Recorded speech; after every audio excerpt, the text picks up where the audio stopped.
What's up, everybody? Valdrin here, continuing on with my new player's guide. One thing I'm going to go over today is going to be the ins and outs of combat, going from overly simple to more complex things here. So, combat in 7DS is pretty much the bulk of the game. So to make it simple, I'm going to break it down here, and I've chosen the perfect team to do this. So you have these cards with each one has a different orb in the top right corner. On the top right on Merlin, there's this card here. With that blue symbol, that's going to be a supportive skill. So something that shields, or potentially it'll be green if it's a heal. So this is going to give a buff to your team. So this creates a barrier around all allies equal to 150% of your attack for 2 turns. If you press and hold the cards, you can actually see what they do. Next, we have Meliotis Enchant Hellblaze. This is an attack, and it inflicts pierce damage equal to 100% of attack on all enemies.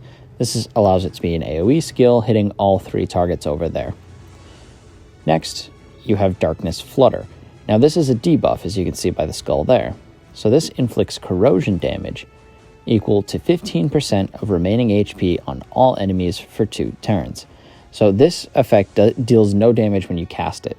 It's a damage over time, also known as a dot effect. And that'll only take place after their turn completes. Next, we have Merlin's attack.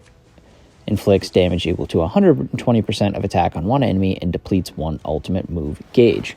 So now I'm going to talk about the ultimate move gauges. If you look right now, each one of my units has 1 ultimate orb in their gauge. Those are the 5 little dots beneath their health bars. You can see the enemy has those too. But where the enemy's ones are blinking, that shows how many ultimate orbs they stand to gain from using their abilities next turn.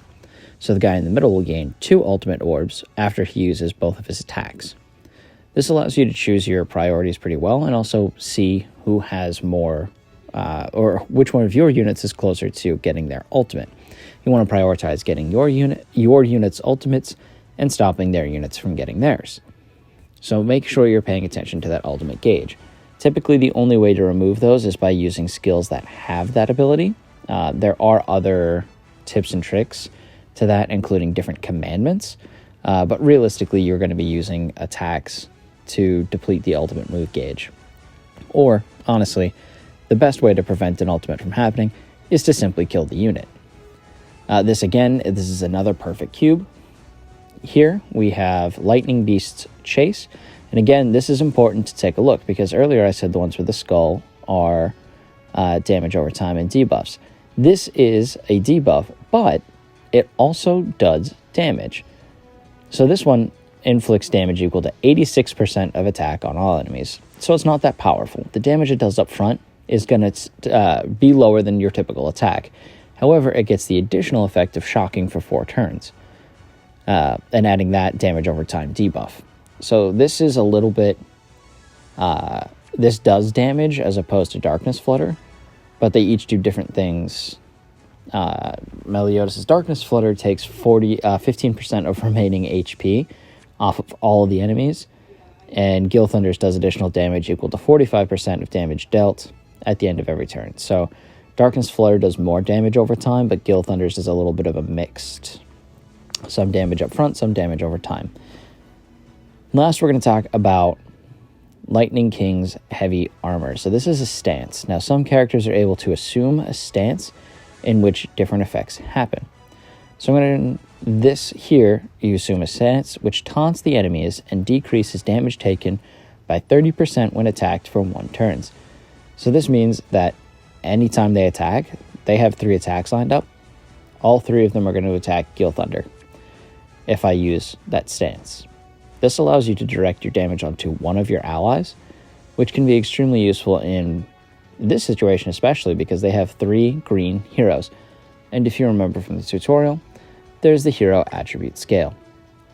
So green is good against speed, but weak to fighting. So now there's a disadvantage, there's a 20% damage decrease. So not only are they going to be dealing 20% less damage because of their attribute, but when you stack Lightning King's heavy armor, they're going to be reduced by an additional 30%. So we're talking 50% damage and all those attacks get funneled on to Gil Thunder. And this way, there's no chance that they can attack Meliotis, where they would have that 30% damage increase. So those are just some things to think about here. I'm going to teach you a little bit more. So those are your basics, right? If you have 3 moves, we're going to do something pretty basic here. We're going to throw this out, and assume a stance, right? So you can always just press and you use 3 abilities each turn. Those 3 cards disappear from your hand, and you draw another 3 cards. Just like so. And as you see there, that card combined. So what happens is when you have cards that combine, they get moved up to the next tier. There are 3 tiers of cards. There are bronze, silver, and gold. With the gold being the strongest ability, the strongest version of your ability. So now let's take a look here. We have 120% of attack and depletes 1 ultimate move gauge. But at silver, it deals 300% of attack. So by combining those skills, it's become much stronger. So now we're going to use that, and what's going to happen is this Lightning Beast's Chase is going to combine and become a level 2. Additionally, when it combines, as you saw there, Gil Thunders also receives an orb in his ultimate gauge. By combining cards together, they're able to not only get more powerful, but build up faster to their ultimates. So now let's take a look here and see. So 129% of damage versus 86. So again, combining these attacks together will make your units substantially more powerful. Now remember what I said about using abilities to fill up the ultimate gauge? Right here you can see that Merlin's about at 3 with 1 ability, which is going to take her to 4. If we use a second ability, that's going to take her to 5, right? So now Merlin is able to have her ultimate next turn. So what we're going to do now is we have 2 options. We can either use another attack, or we can move things around. What I'm going to choose to do here is more of an advanced technique. I'm going to move Gil Thunder's 2-star Lightning Beast's Chase to the very end. When I do that, that's going to take up the turn. But when I do that, that also filled up an orb in Gil Thunder's gauge.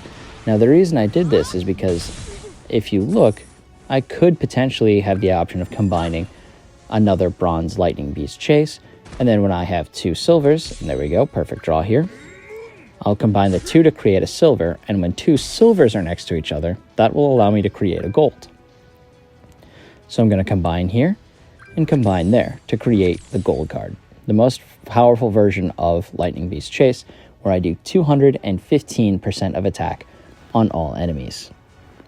So now I'm going to use Merlin's ultimate move, and then we're going to follow up with an Enchant Hellblaze.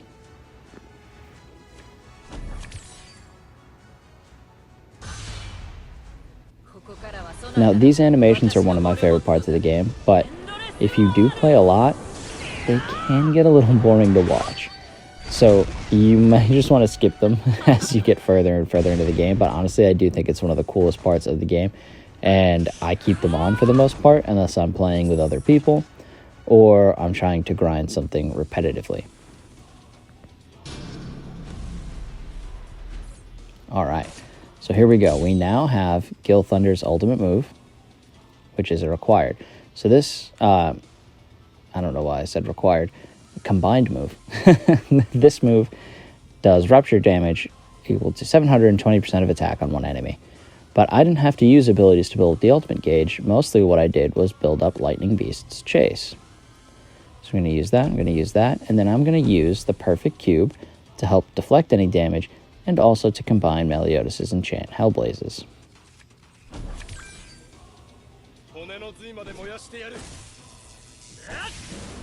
And this should actually do enough damage to finish off the battle.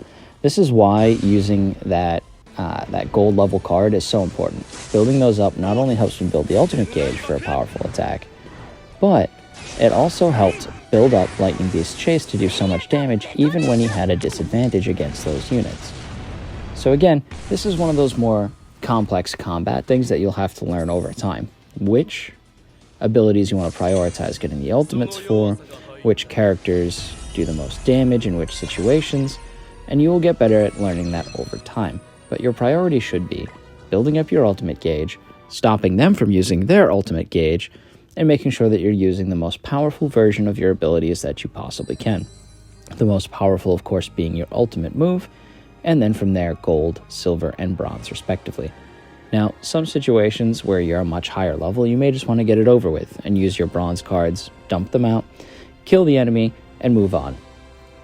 But it's good to get in the practice of this now, so that when you're going up against more challenging enemies, you don't have issues fighting them later. Alright guys, I hope this was helpful, giving you a little bit more information about battles and cards and how they all interact with each other. If you have any questions, don't forget to comment those below. And of course, you can always join the Discord. I will have that link in the description. And don't forget to like, comment, and subscribe to help me grow the channel. And I will see you next time.